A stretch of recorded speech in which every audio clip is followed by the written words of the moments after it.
Saya ingin mengomentari potensi pelebaran defisit fiskal di tahun 2025 dengan anggaran-anggaran populis dari Pak Prabowo Gibran.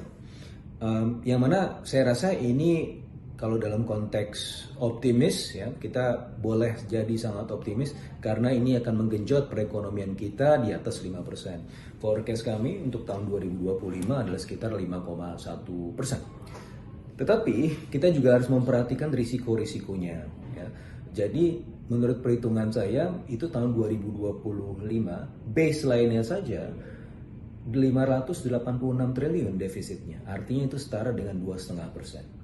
Nah, itu bisa membengkak menjadi 680 triliun atau bahkan bisa sampai 700 triliun defisit kita, yang mana itu bisa sampai 2,9% atau bahkan breaching rasio yang atau defisit yang diperbolehkan oleh Undang-Undang 17 tahun 2003 yaitu 3%.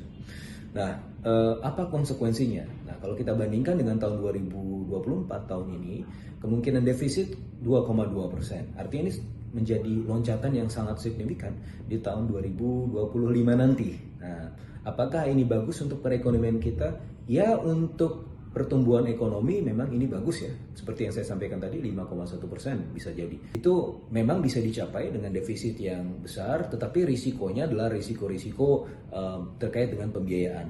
Yang perlu kita ketahui bahwa ketika itu melebar rentang defisitnya, maka Fitch, Moody, lembaga-lembaga rating itu juga akan melihat bahwa ini tidak sustainable. Ketika dilihat menjadi tidak sustainable, maka ada kemungkinan rating atau investment grade kita juga turun, gitu kan. Ketika turun, maka ketika pemerintah ingin melakukan aktivitas pembiayaan, ini akan menjadi lebih mahal karena rate-nya atau bond yield-nya akan menjadi lebih mahal secara relatif.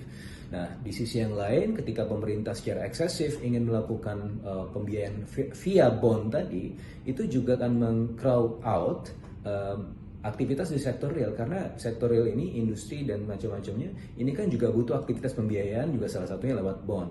Corporate bond menjadi tidak lebih disukai karena itu sudah dipenuh sesaki oleh government bond, dan pada akhirnya mereka akan kehilangan potensi untuk melakukan ekspansi, dan pada akhirnya di jangka menengah panjangnya ya aktivitas di sektor real juga akan terkendala. Nah, oleh karenanya untuk kemudian mencapai atau mencegah hal itu, kita harus memperpendek rentang defisitnya. 2,5% saya rasa merupakan bilangan yang cukup memadai. Bagaimana cara mencapainya? Bukan dengan realokasi anggaran. Saya rasa realokasi anggaran ini juga agak sulit ya untuk dilakukan karena sudah banyak yang di-earmark dengan prioritas-prioritas yang lain. Bukan juga dengan menaikkan pajak, karena pajak justru akan meng-offset perekonomian, tapi yang bisa dilakukan adalah salah satunya dengan menaikkan tax ratio. Nah, berapa banyak tax ratio yang harus kita naikkan? Ya, 1% itu seperti kalau dinaikkan 1% dari kondisi sekarang itu agak sulit. 0,5% saja itu saya rasa cukup ya. Kita bisa mendapatkan potensi hingga 115 triliun rupiah, dan itu bisa memoderasi defisit hingga 2,5%. Bagaimana cara tax ratio supaya tidak terlalu supaya untuk mencapai yang 0,5% tadi? Tax reform. Nah, salah satunya adalah bagaimana menggenjot, mencari tingkat-tingkat kepatuhan ya pengemplang pajak, yaitu kemudian diketatkan lagi sehingga kita bisa mencapai tax ratio yang memadai tanpa mengorbankan perekonomian di jangka menengah dan panjang.